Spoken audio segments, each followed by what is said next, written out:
At many jobs, there is usually an employee there that brown noses and tries to suck it up with the supervisor. And they usually do this by, telling everybody's business, watching to see who's coming in late or who's taking a longer lunch break and, or who didn't do something right. And they're really sort of keeping the score and and reporting it back to a manager. And I like to think of this as the workplace rat. Hi, my name is Dr. Natalie Jones. I'm a licensed therapist. I've been counseling women and men who have experienced abuse as well as those who have been perpetrators of abuse and other violent crimes. And I wanted to kind of come on here and talk to you about the tattletale at work. And this is someone that really wants to shine and make a name for themselves. And the only way they feel like they can do this is by buttering up to the supervisor and punching down on everybody else. And the way that they punch down on everybody else is by telling the supervisor everybody's business so that, they could quickly elevate in status while everybody else is hopefully getting in trouble and or fired if they can swing it. And this is a person that is really evil because there's um,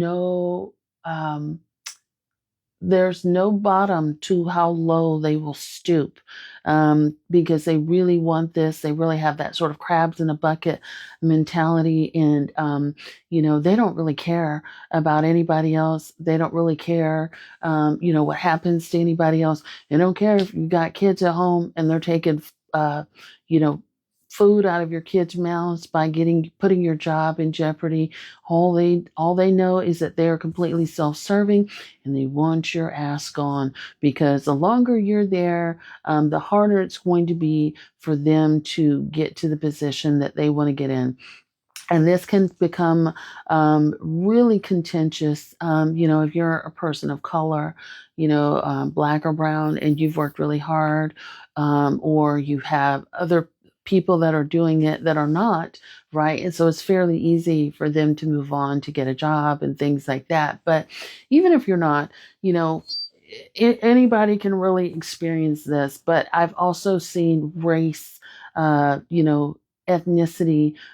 play a part in this too, where it's like, because someone is of a particular race, let's say, for example, if they're white, if they say, well, Natalie has done something, as opposed to my supervisor coming to talk to me and following up with me and asking me questions or having a conversation about it, because I'm not white, I will not be given the benefit of the doubt. So race can play a part in it.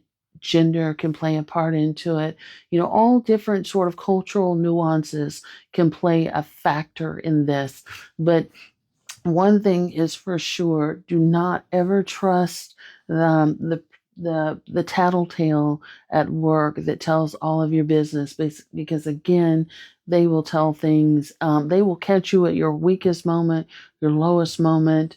And a lot of times they just keep stuff going. They create animosity between you and your supervisor, or you and management, whatever, whomever that may be. And they're laughing in the corner. They're going out for drinks after work and they're talking junk about it. And, it warms their feet at night, to know that you're getting one step closer to getting booted out of there. Um, and if you confront them, oh gosh, if you try to confront them or have a conversation, oh, you're aggressive, you're violent, they're scared, all this other kind of stuff. And so the drama is really going to come out, and they're really going to stir the pot to let your manager know that, gosh, you were just trying to do the right thing. And, they were trying to do the right thing. And you really just sort of, clouded up their day with all this abuse and turmoil. So be careful with that. Hope that helps. Thanks.